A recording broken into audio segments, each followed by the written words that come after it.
lot of the things that I've talked about with you and with others for 4 years is about the loss of the petrodollar status. And the demand for the dollar globally has been synthetic since the last 50 years, since 74. Everyone's had to stockpile dollars. Well, I'm sure you've already covered the fact that Saudi Arabia has agreed or decided to not re-up the petrodollar exclusivity deal with the United States, meaning they can sell their oil in any other currency they want. And so what does that mean for the demand for the dollar? That synthetic demand is now fractured. The dollar hegemony is over. What does it mean? How fast will other countries stop accumulating dollars and accumulate other forms of currency to purchase energy? That's really the question. And what would it mean when all of those dollars come flooding home and hit our shores, creating much, much higher inflation than we're expected to receive or to deal with? And the byproduct of that spike in inflation is interest rates have to rise to compensate for it. This is not controlled by Powell, but by the market. What would the industry look like, the banking industry, at 10% interest rates? Boom, the whole thing blows up. And so now you start to see massive systemic problems where several banks are failing all at once. FDIC can't handle it. Banks are bailed in. You ask me, or I ask you, what happens then? How do people react when a dozen, 15, 20, 30 banks have failed because they're all underwater? And how about the insurance companies that are loaded with treasuries, which have done poorly in the last year and a half with the 500 basis point increase in rates? What happens when that happens, when rates spike and they start to fracture? The amount of panic, I think, would be extraordinary. So, this is the thing. I think you have to be proactive. It's like buying insurance, health insurance. No one wants to confront their own mortality. It's like buying homeowners insurance. You don't get mad when you come home after paying your home insurance premium and your house hasn't burned down. You're not upset about that, but if it did, you did the right thing. It's the same thing here. If you're not a contrarian, you're bound to be a victim when this all breaks loose. Andy Schectman warns that the US economy is on the brink of a catastrophic collapse. With Saudi Arabia abandoning the petrodollar exclusivity, the synthetic demand for the dollar is now fractured. Schectman paints a dire picture. Imagine the banking industry at 10% interest rates, massive systemic problems where multiple banks fail simultaneously. The FDIC is overwhelmed and banks are bailed in.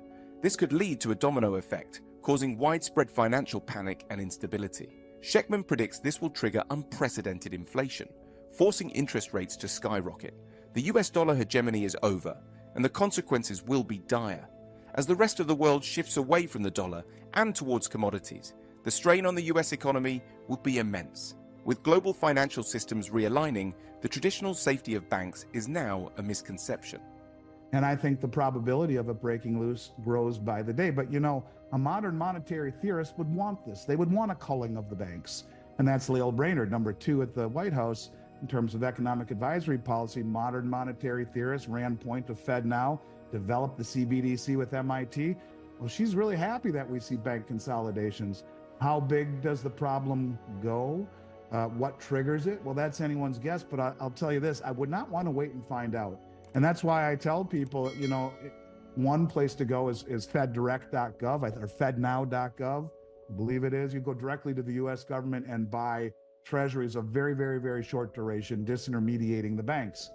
Because I think the banks are in trouble. And I don't know which ones or how fast or how systemic, but everything that I see around me will tell me that they're in trouble. And especially when you look at the problems with commercial real estate, which would then spill over into residential real estate, because a 4 or 3% mortgage is fantastic until you lose your job.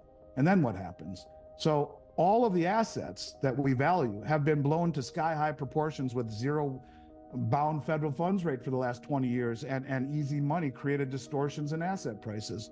And when we see rates rise, which I think we will, because look, the rest of the world isn't buying our bonds anymore. We've proven the weaponization of the dollar is about as stupid as it can get.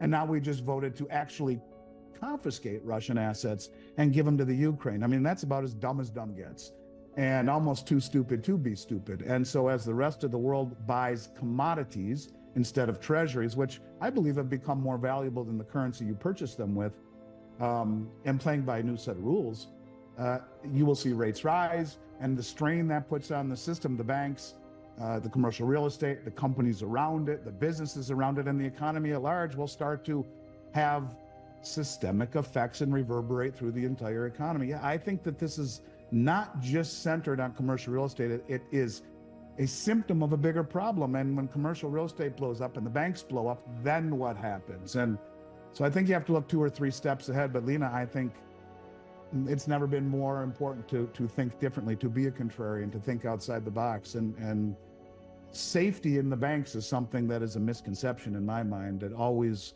never was, but it is now. Well, look, I mean, like I said, Jared Bernstein's thesis is to lose the world reserve status. That's first and foremost. And if you wanted to lose the world reserve status, you make a big deal about going green. You sign executive orders to do so, and then you weaponize the dollar, and not just weaponize it, but confiscate. And when I say confiscate, let's just call it what it is. It's stealing. And that's what they're doing. And you make the entire Southern Hemisphere say, my God, I mean, we're next, we're out. So much so that gold is now the second largest held in all global central bank reserves, exceeding the euro for the first time ever. And so the dollar and the euro are falling out of central bank reserves, and gold jumped to its highest level in 27 years at almost 18% reserves, if we believe the numbers that we hear. But look, this is a very, very, very, very big deal. There was just a meeting, you know, we talked about 200 meetings, BRICS meetings leading up to the big one in October. There was just one in Novograd where 21,000 people attended from 139 nations. There were $80 billion nearly signed of bilateral deals signed on the sidelines. These are deals that are no longer using the dollar for settlement. You chip away at the dollar settlement. These countries selling treasuries and buying gold chips away at the reserve status. 59 nations, we are told, officially will plan to join the BRICS. 59. This is no longer a very small nothing burger. This is something very significant. It is encompassing the majority of human population, 3 of the 4 largest nuclear arsenals on the planet, the majority of global GDP. I mean, there was just an article, and I think it's very important that this is all put together. But there was just an article that came out by JP Morgan, and it says that the current tariff announcement on the 18 billion of Chinese imports has elevated the debate on whether China's dominance in the critical mineral supply chain will emerge as the latest battleground for U.S.-China strategic competition. And I know you asked me about Saudi, but they're all tied together. China produces 68% of the world's rare earth, things like which are used for things like magnets and batteries, 70% of its graphite, which is used for lubricants, electric motors, and nuclear reactors. But the real dominance lies in the processing. China processed 100% of the world's graphite supply, 90% of the rare earths, and 74% of the cobalt. We haven't thought this out very well. And so when you realize all these countries are joining together based upon commodities, as Zoltan Pozsar said, why would the Saudis want to take our currency, which we have proven we're going to choose inflation over austerity, for oil? Why would they want our bonds that have performed poorly and, more importantly, have become weaponized? And we will take them from you and even use them to fund the country you're in a war against if we don't align ideologically. So what you are seeing is something that is a lot bigger than it appears on the surface. And I think what we are seeing is a growing chorus of countries that are finding safety in numbers. And when you realize that every country in the world's had to accumulate and hold dollars literally since 1974, and this now is over, you're seeing these countries, I think, use that as motivation to accelerate this union.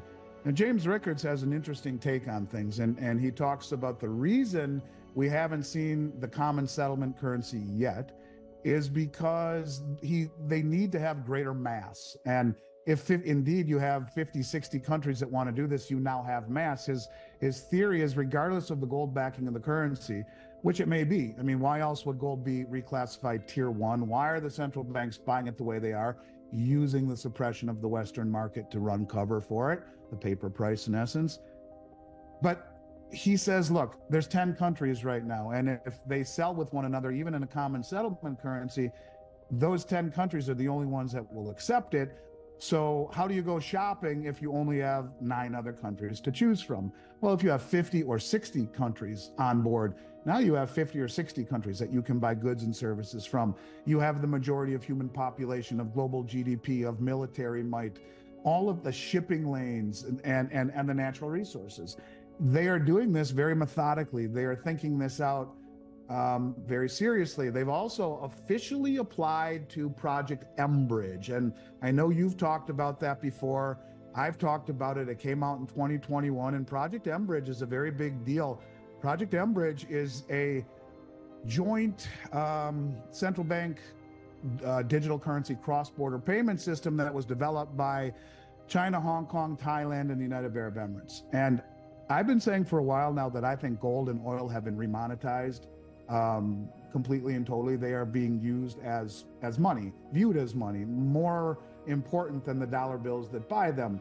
And the first two trades that they did in 2023, their test trades that China did with this, was the first one for oil and the second one for gold, using the digital yuan and cross-border payment.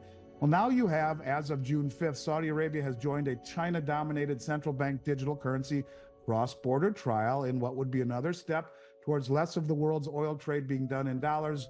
The move announced by the BIS on Wednesday will see Saudi Arabia's central bank become a full participant of Project Enbridge. And at the same time, you just got the Saudi crown prince turned down an invitation to go to the G7 meeting.